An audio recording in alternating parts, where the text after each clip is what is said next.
When we talk to a baby, we don't deliberately offer an explanation for each new word at a time.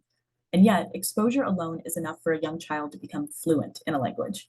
Researchers believe that to do this process, the process of word learning, we use constraining strategies, which are essentially little tricks that we subconsciously use to narrow down the infinite possibilities a new word could mean. For example, if you showed me this picture and told me, point to the DAX, I'm not going to feel confident that the word I've never heard before describes this thing I've never seen before.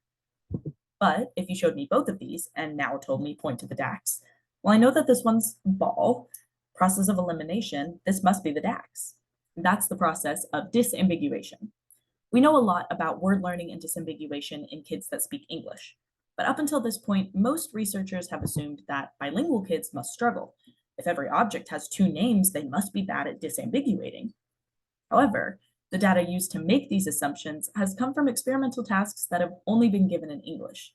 We haven't been testing their ability to learn new words, we've been testing their ability to learn new words in English. The thing is, we know that there are variables like how many words a child knows and how exposed they are to one language, and that all affects disambiguation. We know this, and yet the only variable that gets blamed is being bilingual. This blame has very real consequences, consequences that manifest in the form of misinformation about development, parental blame, and children that miss out on an entire language because their caregiver was shamed out of exposing them. For my thesis project, I'm assessing disambiguation in toddlers that speak English and Spanish, but doing so in a way where both languages and data from their caregivers about their entire story of language and culture are taken into account, not just that happens to be relevant to the majority.